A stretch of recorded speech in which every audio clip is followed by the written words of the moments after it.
Bien-aimés dans le Seigneur, Shalom. C'est encore une joie pour moi de nous retrouver ce soir pour la continuité de notre émission de Réma. Comme vous savez, nous sommes toujours dans ce grand thème de recevoir Jésus-Christ comme Seigneur et Sauveur.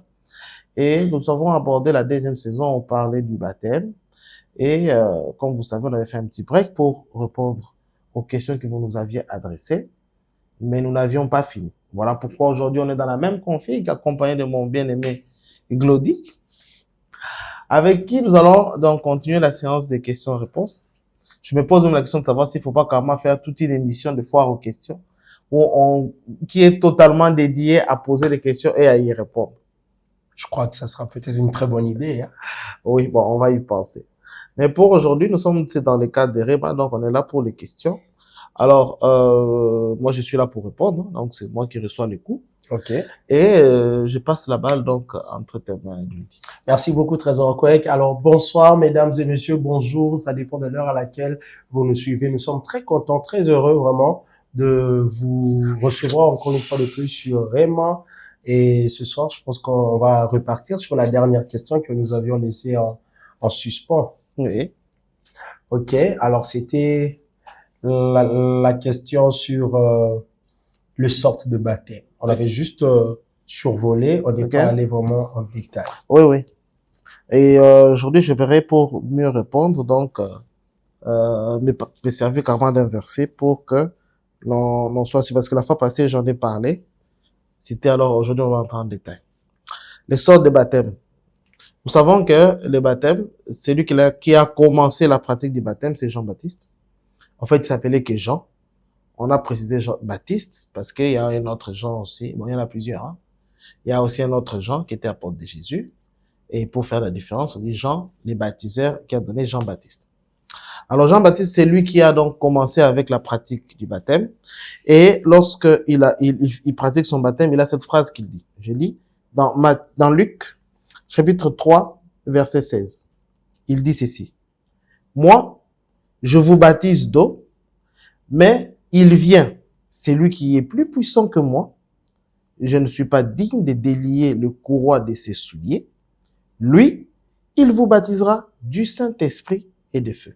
Donc, déjà, il dit, moi, je vous baptise d'eau, premier baptême, mais lui qui est plus grand que moi, vous baptisera du Saint-Esprit, 2, et de feu, 3.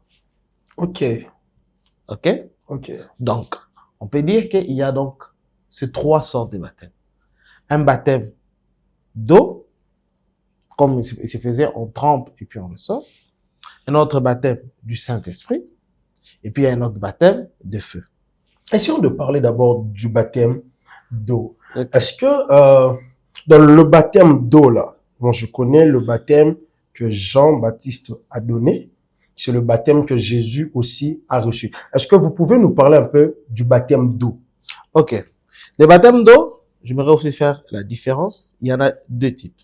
Ok. Il y a les baptêmes que Jean a commencé. La différence entre ces 2 types de baptêmes réside sur l'objectif ou ce qu'il devait avoir comme mission. Okay. Jean-Baptiste est un prophète dont la mission a été annoncée dans le livre de Malachie. Malachie chapitre 3, verset, ça dépend dans la Bible que vous utilisez. Quand vous utilisez la version Semeur, comme celui que j'ai lu, on peut lire ça. Bref, c'est dans le livre de Malachie. Ceux qui ont la version Louis II, c'est au chapitre 4. Ceux qui ont dans d'autres versions, c'est au chapitre 3. Mais, que ce soit Louis II ou autre, qui se limite qu'à 3 chapitres, on en parle dans les 2 derniers versets. Donc, on peut lire ça. Malachie, c'est les tout derniers versets, chapitres de la Bible. Ok? Lorsqu'on annonce Élie, on dit, voici, j'envoie Élie, le prophète, avant que le jour de l'Éternel arrive, ce jour grand et terrible.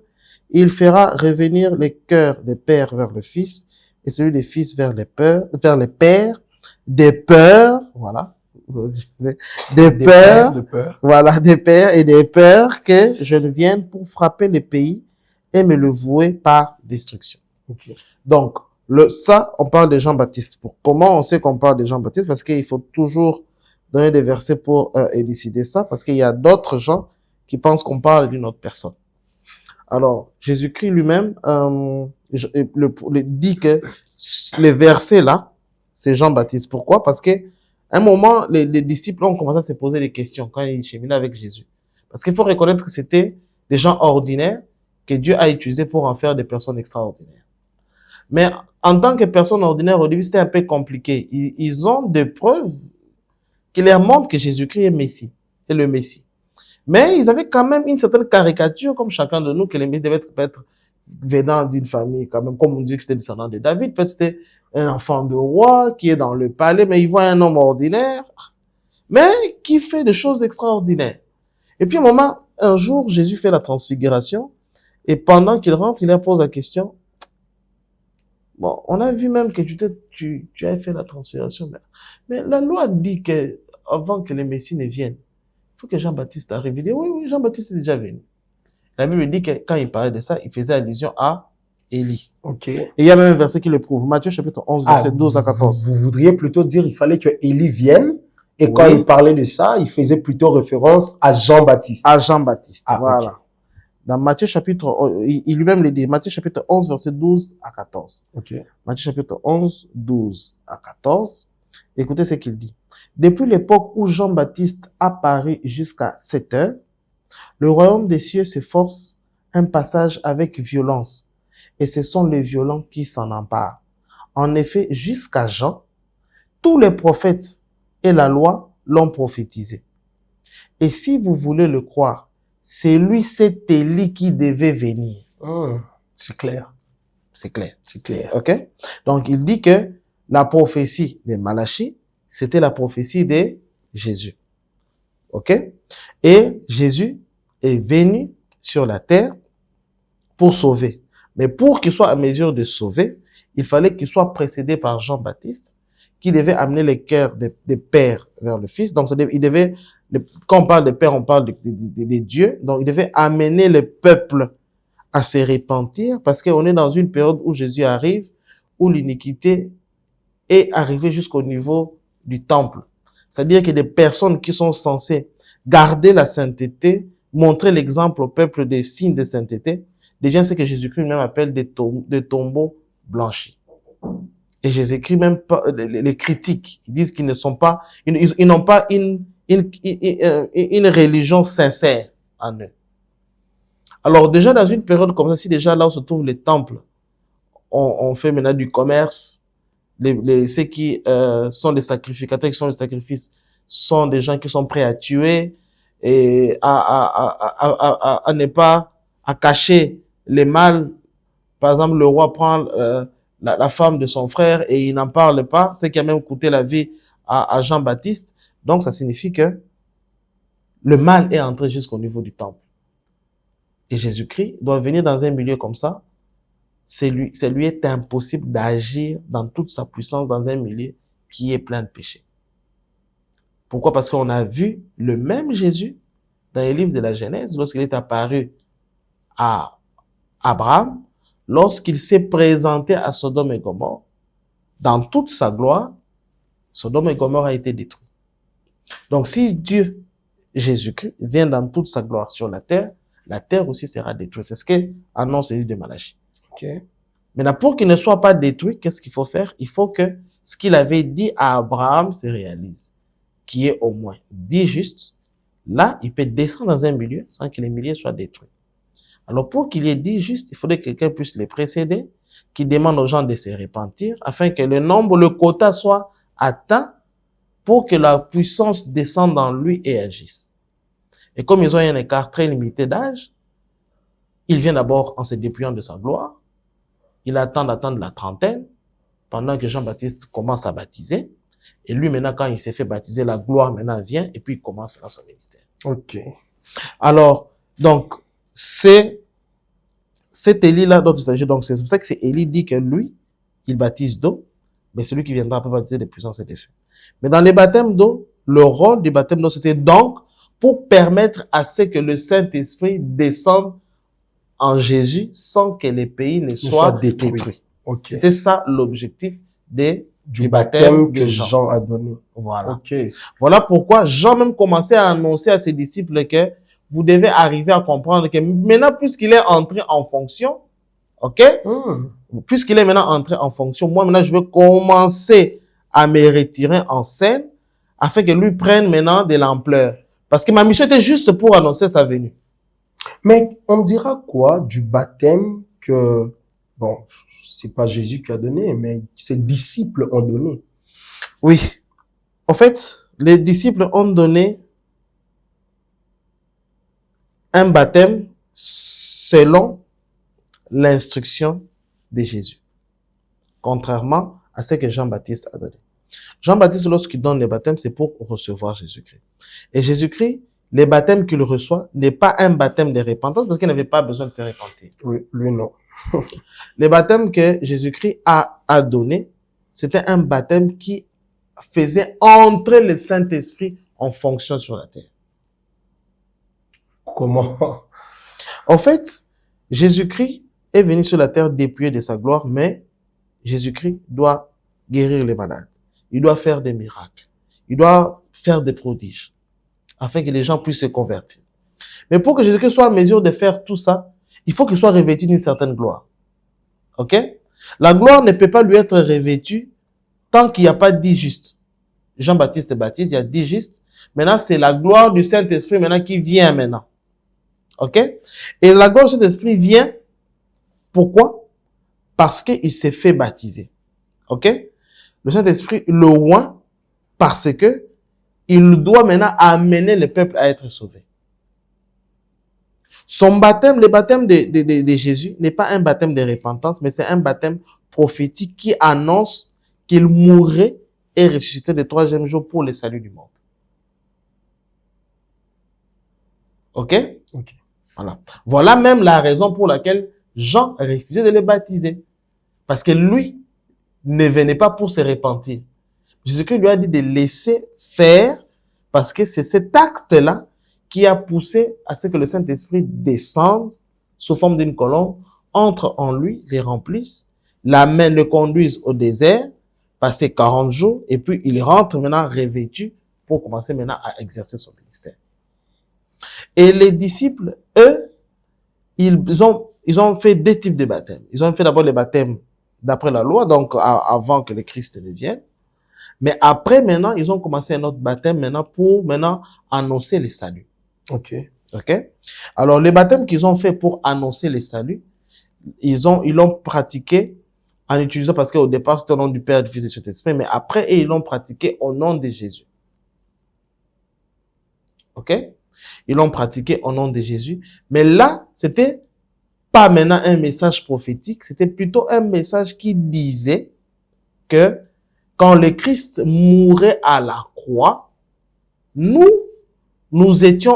sommes morts en Christ et ressuscités. Donc, il s'identifiait à la mort et à la résurrection de Jésus.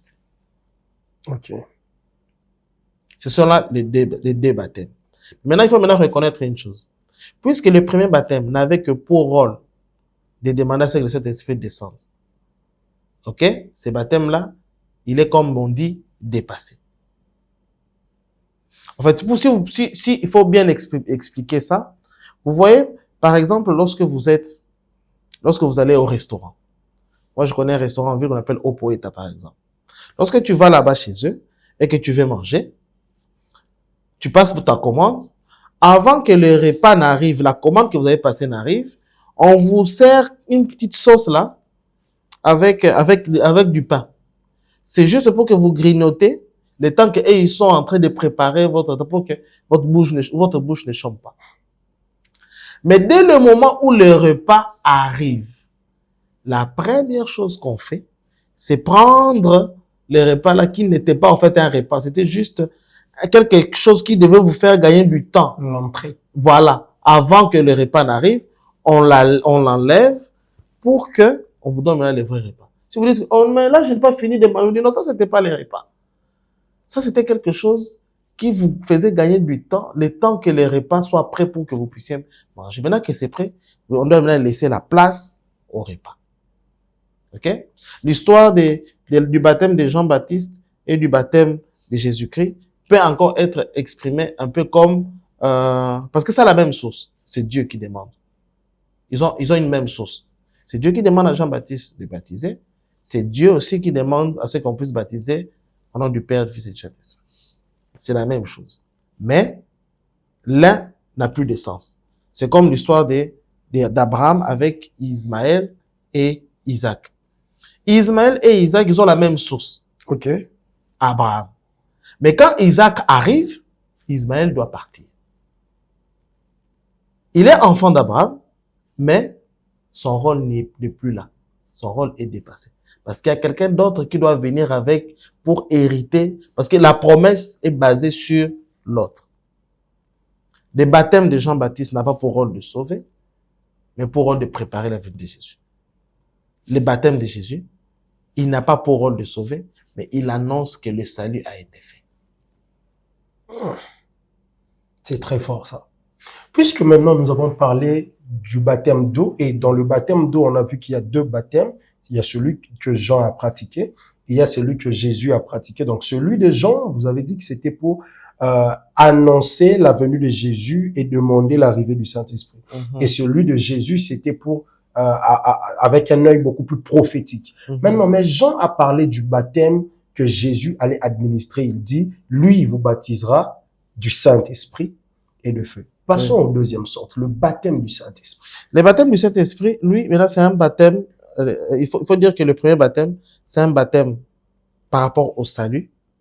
Le baptême du Saint-Esprit, c'est un baptême par rapport au ministère, par rapport à ta fonction. Ok. Ok? En fait, il faut d'abord passer par sa définition. La définition baptême signifie baptisme, trempé. Ouais. Baptisme, donc trempé. Mais il faudrait qu'il y ait suffisamment d'eau pour qu'on soit trempé, immergé. Ok? Oui. Maintenant, le Saint-Esprit, j'ai expliqué que Saint-Esprit, selon le contexte, ça peut signifier puissance, ça peut signifier la personne du Saint-Esprit. Oui. Quand on parle du baptême du Saint-Esprit, on fait pas allusion au baptême du Saint-Esprit personne, on fait allusion au baptême du Saint-Esprit puissance. Ok. Ok. Alors, si, par exemple, je peux imaginer, en fait, quand on dit baptême du Saint-Esprit, c'est quoi? C'est comme si Dieu prenait par exemple, une piscine où il a rempli toute sa gloire, qui est manifestée par l'onction. Ok? Ok. Et puis, qu'est-ce qu'il fait? Il te trempe à l'intérieur afin que lorsque tu vas sortir, que tu sois revêtu de cette onction, de sorte que ceux qui seront en contact avec toi puissent être impactés de l'onction qui est revêtue en toi. Wow. Ok? Et ainsi, ils peuvent, selon la fonction qu'il t'a donnée, si c'est la fonction donnée, c'est d'impacter les gens par des miracles, eh bien, lorsqu'ils vont être en contact avec toi, les miracles vont se réaliser. Si la mission qu'il t'a donnée, c'est annoncer l'évangile, lorsqu'ils seront en contact avec toi, lorsque tu leur annonceras l'évangile, ça sera percutant et les gens vont donner leur vie à Jésus. Si ça sera de faire tout autre service que Dieu pour lequel t'as appelé, ça peut être président de la République, ça peut être ministre d'un pays, ça peut être faire du bien aux gens, ça peut être prêcher l'évangile, ça peut être gagner les âmes, ça peut être enseigner la parole de Dieu, ça peut être faire des miracles, ok? Tout ce que Dieu va te donner pour que tu exerces, eh bien, tu vas le réaliser. C'est comme par exemple David. David n'a pas reçu l'onction pour pouvoir faire des miracles, mais il a reçu l'onction pour pouvoir diriger un pays. Donc, c'était son royaume à l'époque. Ok? Donc, toute action que tu vas faire avec Dieu, pour que ta manière de faire soit distinguée, soit différente, atteigne une dose qui sort en dehors du naturel. Dieu te prend, il te trempe comme dans les dons ou dans sa puissance, de sorte que lorsque tu vas ressortir, que tu sois une personne qui est transformée. Comment il s'appelait? C'est lui qui avait introduit les prophètes qui avaient oint David. Le prophète Samuel. Les prophètes Samuel. Lorsqu'il était en tout cas, lorsqu'il devait oindre son prédécesseur Saül. Oui. Ouais. Qu'est-ce qu'il lui dit? Il dit, l'Esprit de Dieu descendra sur toi et Tu seras transformé en un autre homme, changé en un exactement. autre homme. Voilà. Donc, quand l'Esprit de Dieu va descendre sur toi, tu seras revêtu de sa puissance, de sorte que tu ne seras plus un homme naturel, tu seras un homme surnaturel. Et c'est ça le rôle de l'onction. Wow. Wow. Mais puisque nous sommes dans le baptême du Saint-Esprit, j'ai déjà entendu des gens dire le baptême dans le Saint-Esprit. Est-ce qu'il y a une différence entre dire le baptême dans le Saint-Esprit et le baptême du Saint-Esprit? J'ai déjà entendu ça. Bon, c'est vrai que c'est un jeu de mots. La nuance n'est pas vraiment très grande. Mais quand on dit baptême dans le Saint-Esprit, en fait, c'est un peu ce que j'ai expliqué là. C'est voir la puissance du Saint-Esprit comme si c'était dans un vase Un rempli, un récipient ok. rempli, où on t'a trempé dedans. Ok. OK? Voilà. Maintenant, le baptême du Saint-Esprit, c'est le baptême que le Saint-Esprit t'octroie. OK? Donc, tu peux être trempé dans le Saint-Esprit, mais tu ne... Comment je peux expliquer? Tu ne manifestes pas de manière un peu plus pointue. Donc, ça veut dire que Dieu te voit, mais le Saint-Esprit maintenant te travaille pour te peaufiner, pour t'amener à être encore un produit complètement fini, quoi. Ok. Ok. Bon, là, j'aimerais juste peut-être que l'on brosse. Je sais que vous allez peut-être revenir avec un autre numéro spécial sur ça. Puisque, est-ce que le baptême du Saint-Esprit doit nécessairement s'accompagner avec signe extérieur du parler en langue? Non. Pas obligatoirement, mais le plus souvent. Mais au moins, les baptêmes du Saint-Esprit, c'est fait savoir lorsqu'il y a un signe. Ok. Il faudrait qu'il y ait un signe qui montre que effectivement tu as été baptisé. Mais la plupart des fois, ces signes-là, c'est les baptêmes et c'est plutôt le parler en langue. Ok. Pourquoi j'ai dit non? Parce que moi, Trésor, j'ai été baptisé du Saint-Esprit sans parler en langue. Mon parler en langue est venu après. Vous saviez comment que vous étiez baptisé du Saint-Esprit? Personne ne pouvait douter que j'étais baptisé du Saint-Esprit. Oh, mais comment? Parce que lorsque je me suis converti, j'étais un homme donc ordinaire. Je ne connaissais même pas la parole de Dieu. Je ne savais même pas lire, savoir distinguer les livres de l'Ancien et du Nouveau Testament. Et puis après, le Seigneur m'appelle donc pour commencer Métanoïa. Je parle à Dieu, je dis à Dieu, mais écoute-moi, comment tu me demandes de faire quelque chose de pareil alors que moi d'abord là, comment je vais faire quelque chose pour enseigner les gens? C'est vrai que j'ai un fardeau, à ce que les gens connaissent la vérité. Mais moi-même là, j'ai ce fardeau parce que je suis encore en train d'apprendre et je ne connais même pas distinguer les Bibles de l'Ancien et du Nouveau Testament. Et puis j'entends une voix qui me dit, puisque tu le demandes, tu l'as. Et c'était fini. J'étais ordinaire, j'étais normal, j'avais rien senti en moi. Je commençais après, j'ai juste senti un désir profond de commencer à vouloir connaître la parole. J'avais comme l'impression que j'avais toute la parole dans ma tête, mais je ne connaissais juste pas les références. Et puis quand je commençais à lire les références, je découvrais des choses que je racontais aux gens. Et puis en fait, ce sont les gens qui ont commencé à mettre la puce à mon oreille. Chaque fois que je voyais quelqu'un pour dire, ah, tu sais, j'ai lu quelque part, je lui raconte, les gens toujours me disaient, ah, c'est vrai que j'ai toujours lu, mais j'ai jamais compris ça comme ça. Oh, ah bon? Et à l'époque, je me rappelle, moi, à l'église, j'étais un caméraman. J'étais derrière la caméra. Mais ma manière d'expliquer la parole de Dieu était tellement profonde que mes nouvelles sont arrivées jusqu'auprès de mon pasteur. Au point où mon pasteur, un jour, m'a demandé d'apporter la parole. Wow. Et le jour que j'ai apporté la parole, les gens n'arrivaient pas à comprendre.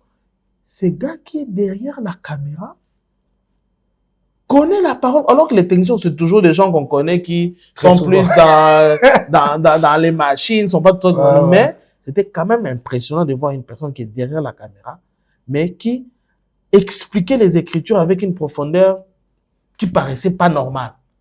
Et c'était des gens qui m'ont vu arriver, qui savaient comment j'étais païen, qui ont vu comment je me suis converti.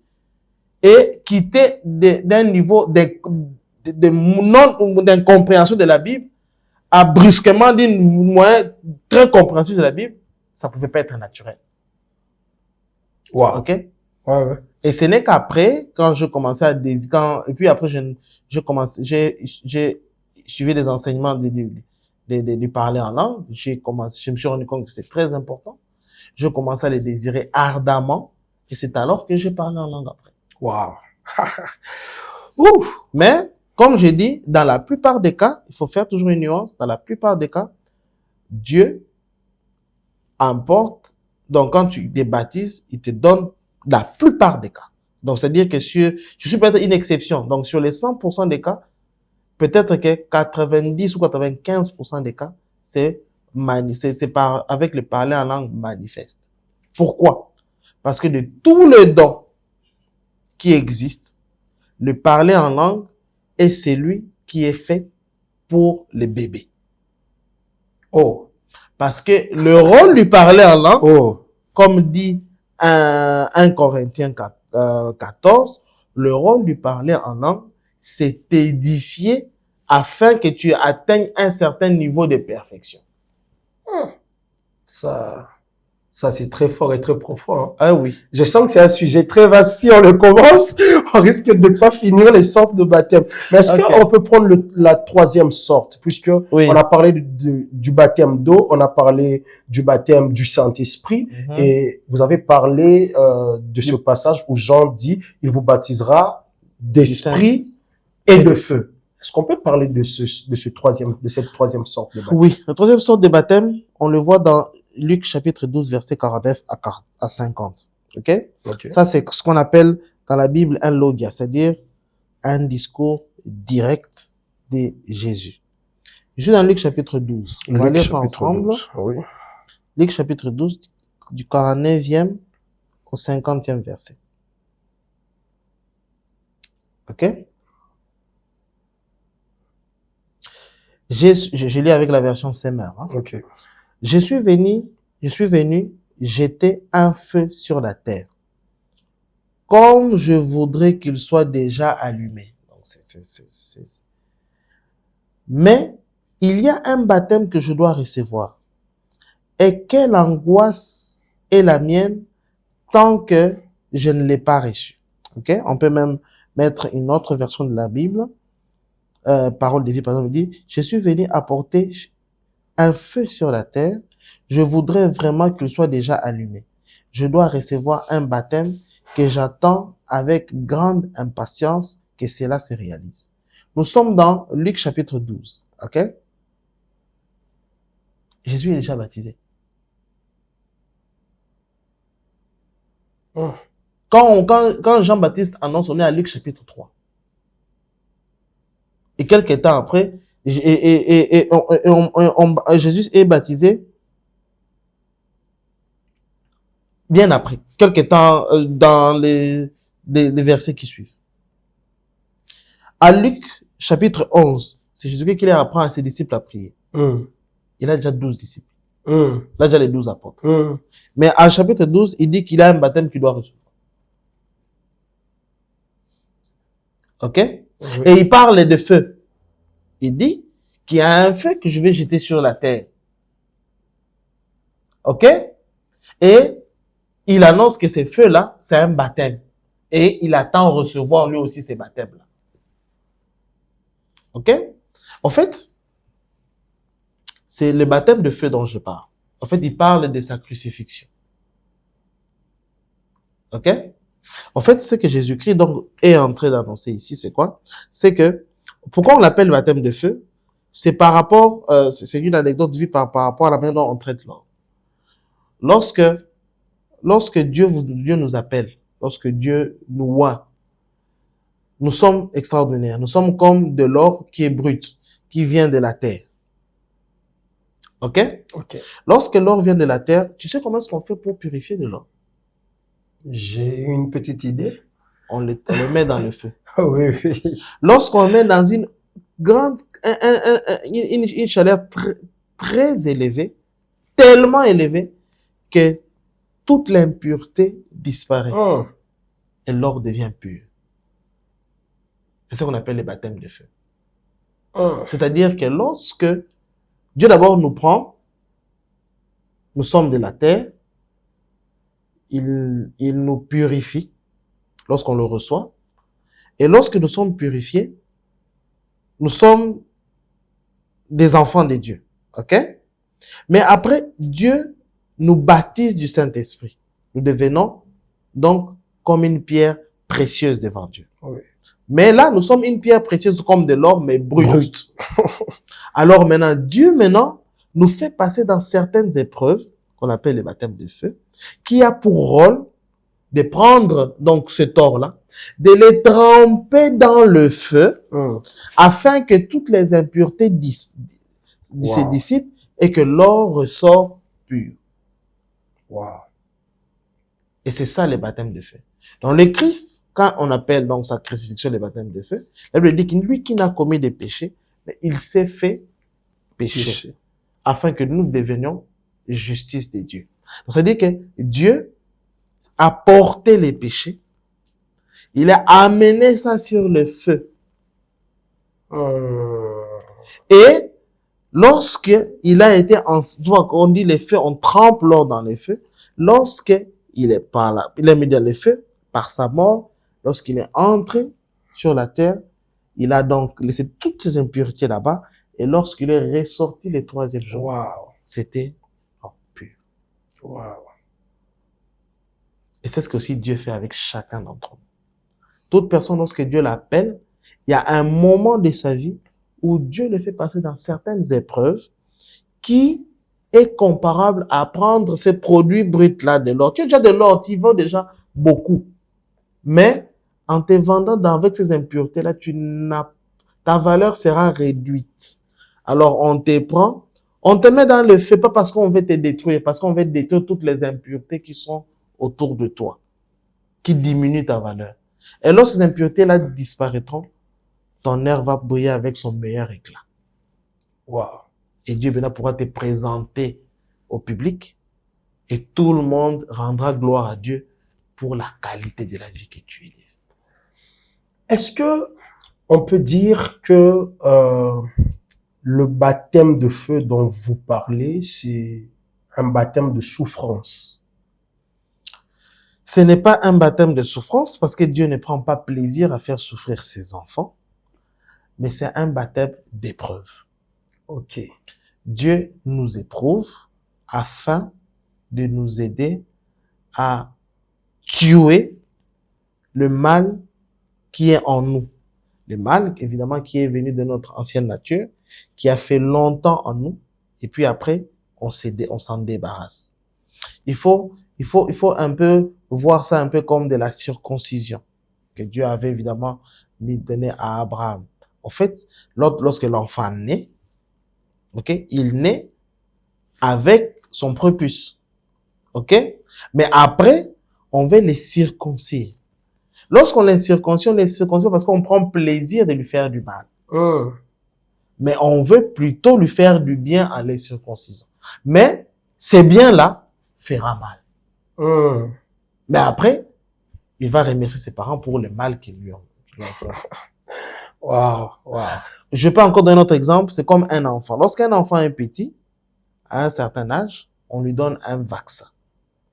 Lorsqu'on lui donne ce vaccin-là, ça lui donne de la fièvre. Ça rend l'enfant malade. Il pleure tout le temps. Il faut lui donner du paracétamol pendant au moins 6 heures du temps.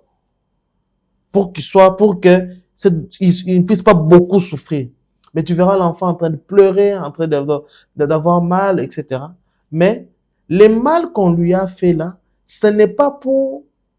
En fait, la douleur qu'il ressent, ce n'est pas en fait de la souffrance qu'on lui inflige. Non.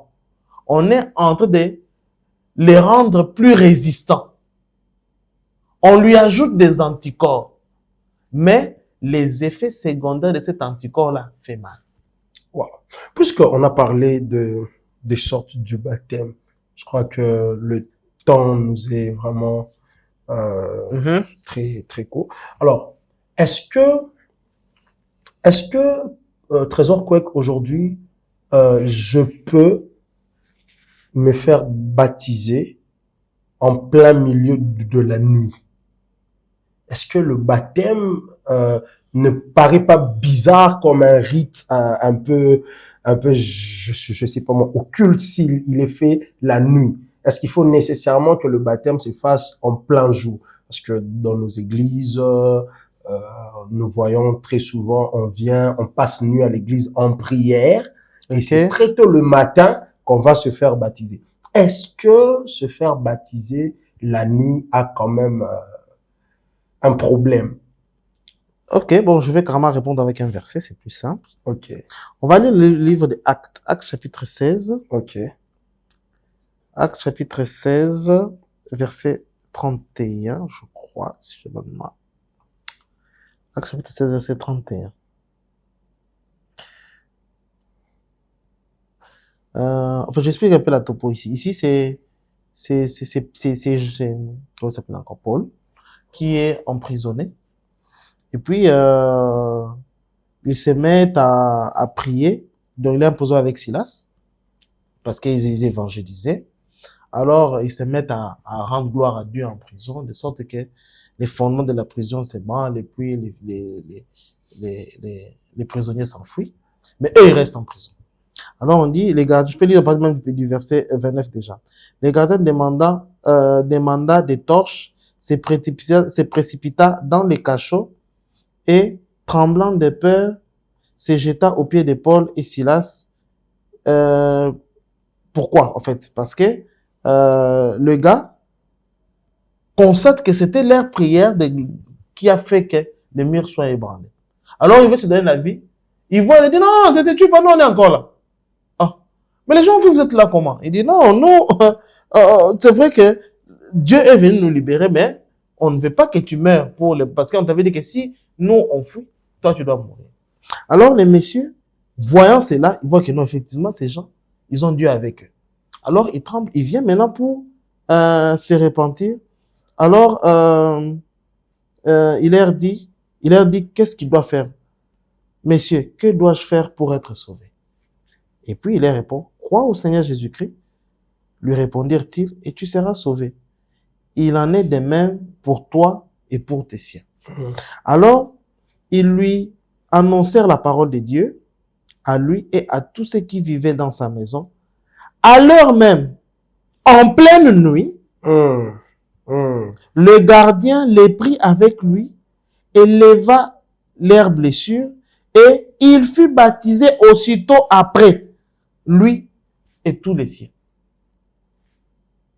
J'ai répondu. C'est clair. Voilà. Donc, voilà. C'est quand même clair. Donc, les murs se sont ébranlés en pleine nuit. Et puis, il s'est fait baptiser aussi la même nuit parce que le matin, il n'aurait pas le temps parce que le temps que les gens viennent le matin, il fallait après qu'on puisse les libérer. Alors maintenant, nous, chez nous, aujourd'hui, dans nos pratiques au niveau de l'église, nous préférons faire la journée, pas pour notre foi à nous, ok? Mais pour ceux qui sont faibles dans la foi. Paul dit ceci, il dit que lorsque il existe des niveaux, il y a un niveau d'amour, ok, qui fait en sorte que mon niveau de connaissance peut être une pierre d'achoppement pour quelqu'un. Et donc, par exemple, les cas des animaux sacrifiés aux idoles. Et qu'on va pour dire que, écoutez, si on t'apporte des animaux sacrifiés aux idoles, d'ailleurs, ces idoles-là n'existent même pas. Ce ne sont même pas des vrais dieux. Prenez, mangez ça, ça va rien faire. Ok? De toute façon, rendez gloire à Dieu. Dès que vous rendez gloire à Dieu, là, le repas qui est là, puisque vous l'attribuez à Dieu, il devient pur. Mangez ça sans arrière-pensée, sans même vous inquiéter de quoi que ce soit. C'est qu'on a, ils adorent là, ce ne sont même pas des dieux, donc ça n'a aucune valeur. Mais si par contre, quelqu'un qui est faible dans la foi, venez et dit, Glody, tu manges ça? Oh. Mais ça, c'est une viande sacrifiée aux idoles. Il dit, ne mange pas. Pas pour ta foi à toi, mais pour sa foi à lui. Parce que quand tu vas manger, peut-être va te mettre à te critiquer, va dire que, ah, lui, c'est quel genre de frères ça, etc. Or, en te critiquant, il commet un péché. Et Dieu peut le frapper. Mais Dieu le frappera parce que toi qui as la connaissance plus élevée, Tu n'as pas usé de sagesse pour te dire que bon, est-ce que je dois le pousser à pécher à cause seulement d'une viande? Bon, mais si je ne mange pas la viande, ça fait quoi? Je me prive de la viande, pas parce que je suis esclave de lui, mais parce que je l'aime tellement, je préfère me priver de la viande pour que lui ne commette pas les péchés afin qu'il ne soit pas frappé. C'est aussi pareil aussi avec les baptêmes. Aujourd'hui, si on dit aux gens, on va baptiser à minuit ou bien à 3 heures du matin, peut-être d'abord qu'il est baptisé, va d'abord se mettre d'abord à murmurer, et puis ceux qui sont autour vont penser que c'est une secte, etc. Ils vont se mettre à nous critiquer. Et en nous critiquant, puisque ce que nous faisons n'est pas mauvais par rapport, n'est pas non conforme à la foi envers Dieu, Dieu ne va pas, va le frapper. Mais il va le frapper parce que nous, on n'a pas usé juste de sagesse pour le faire la journée parce que rien n'est pressé. Wow. Mais si je suis dans un cas exceptionnel qui fait que la personne donne sa vie à Jésus-Christ maintenant, par exemple, il est 20h, il donne ça maintenant à 20h, et que moi, je dois voyager demain à 5h du matin, ben là, je peux les baptiser même à 21h et à minuit. Parce que le besoin exige à ce que je les baptise, car demain le matin, je n'aurai pas le temps. Mais quand je peux avoir suffisamment mon temps, c'est pas un problème. Prenons alors cette toute dernière question pour cette session. Ouais. Sinon, les questions, il y en aura toujours. Ouais. Dans Jean chapitre 13, le verset 8 à 10, on voit là une scène où Jésus est en train de laver les pieds des... Jean chapitre 13. Verset 8 à 10. Jean chapitre 13, 8 à 10. Jésus qui fait le lavement des pieds. Et quand il arrive au niveau de Pierre, il veut laver Pierre les pieds. Pierre lui dit, non, mais lave-moi tout le corps. Jésus lui dit, celui à qui j'ai lavé les pieds, il est déjà pur. OK? Maintenant, il y a des gens qui disent que le baptême, il ne faut pas seulement être trempé en référence à ce passage. Même si on t'aspergeait de l'eau sur la tête, même si on te lavait les pieds, ça peut compter pour le compte du baptême. Comment vous pouvez expliquer ça? Est-ce vrai, puisque vous avez dit que le baptême signifiait immerger, tremper selon l'étymologie? Comment vous expliquez ça? D'abord, cette manière de voir les choses est hors contexte. Jésus-Christ les lave les pieds parce qu'il faut d'abord venir dans le contexte. Nous sommes dans une époque où les gens, donc il n'y a pas de véhicules, les gens utilisaient des animaux comme véhicules, soit une âne, soit un chameau. Ok? Pour ceux qui faisaient des courtes distances, les ânes, pour ceux qui faisaient des longues distances, les chameaux. C'était un pays désertique, les chameaux avaient la capacité de conserver la nourriture et de l'eau pendant plusieurs jours. Okay. Voilà. Alors, maintenant, c'est que malgré ça, quand vous marchez, comme c'est un pays désertique, quand vous marchez à pied, etc., après un moment, votre pied est plein de poussière, etc. Alors, les gars, et parce qu'ils n'avaient pas des souliers, ils avaient des sandales. Alors, les personnes qui avaient beaucoup de moyens, ils avaient beaucoup des esclaves qui travaillaient pour eux.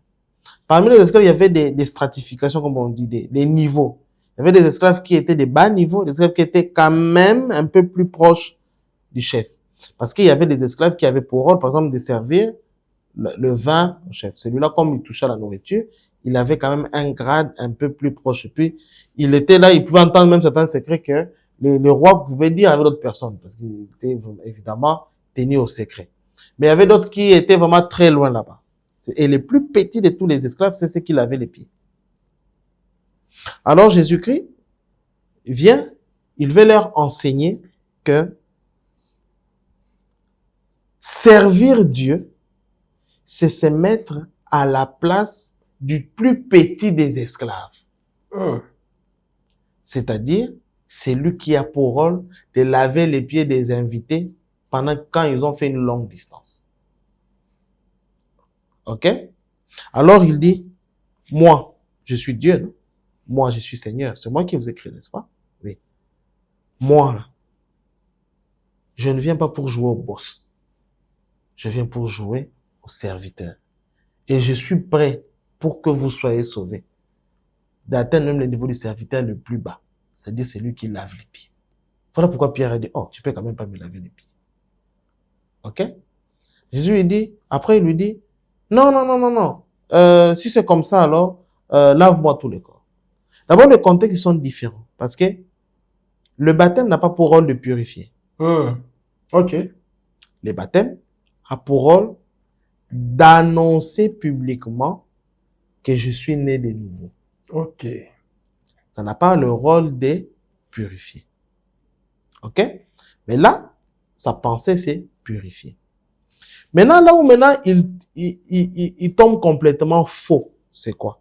C'est que ces versets-là, ils parlent de la capacité d'être purifié. C'est-à-dire, dès le moment où j'ai déjà reçu Jésus-Christ comme Seigneur et Sauveur, je n'ai plus besoin, lorsque je pêche, de le recevoir encore comme Seigneur et Sauveur. Mais dès le moment où où Dieu m'a déjà reconnu, j'ai déjà donné ma vie à Jésus comme Seigneur et Sauveur, et que je pêche, quoique en péchant, je deviens impropre, j'ai juste besoin de demander pardon.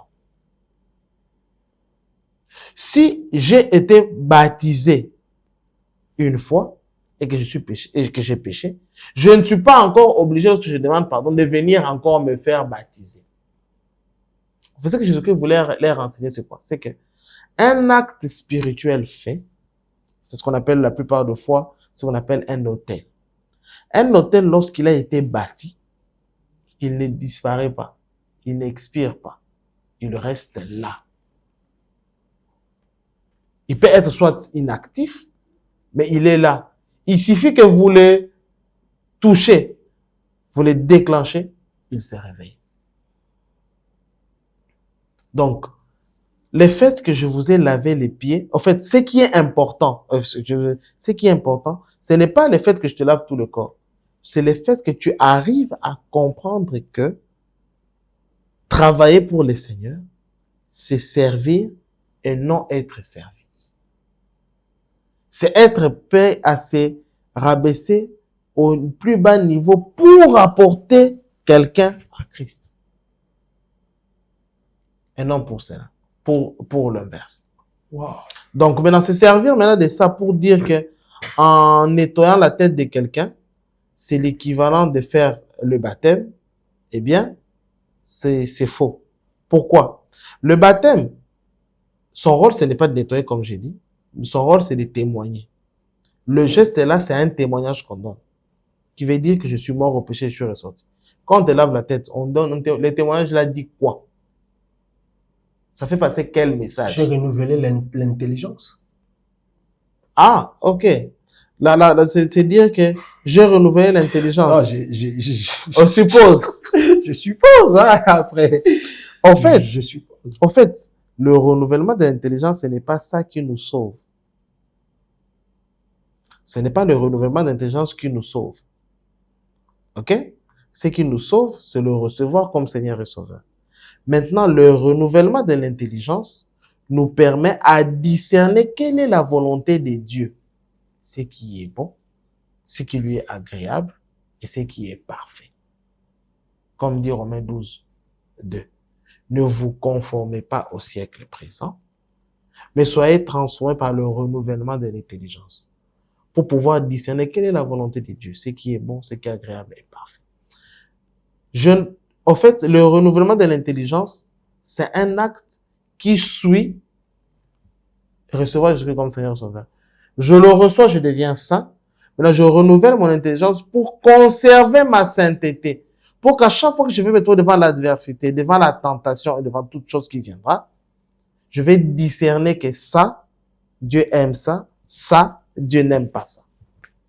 Ça, c'est bon pour Dieu. Ça, c'est agréable pour Dieu. Ça, c'est parfait pour Dieu. C'est en fait ça la base. C'est très fort. Ouais. Et si je dois même aller encore en profondeur, c'est quoi? C'est que on a parlé d'un cas ici. Oui. Où j'ai dit, j'ai même perdu des vues, c'était quoi? Où je parlais je donnais l'exemple des viandes sacrifiées aux idoles. Oui, oui. On parlait de quoi encore là? Nous étions en train de parler sur la foi. Oh, wow. Je vais me perdre le fil moi aussi. Voilà, en fait, Voilà, c'était à quelle heure on pouvait Voilà. être baptisé pour ne Voilà. pas toucher la foi. Exactement. Voilà, C'est par rapport c'était à ça. l'heure d'être baptisé. Ouais, ouais. En fait, ce qui est bon, c'est se faire baptiser même la nuit. Tu vois, la volonté de Dieu, il y a la volonté de Dieu qui est bon, la volonté de Dieu qui est agréable, et la volonté de Dieu qui est parfaite. Atteindre la dimension de la volonté de Dieu qui est bon, c'est savoir que je peux baptiser quand je veux.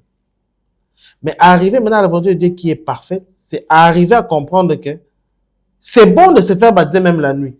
Mais si se faire baptiser la nuit pourrait amener mon frère à pécher, je peux le faire baptiser, je peux le faire la journée si ça me dérange.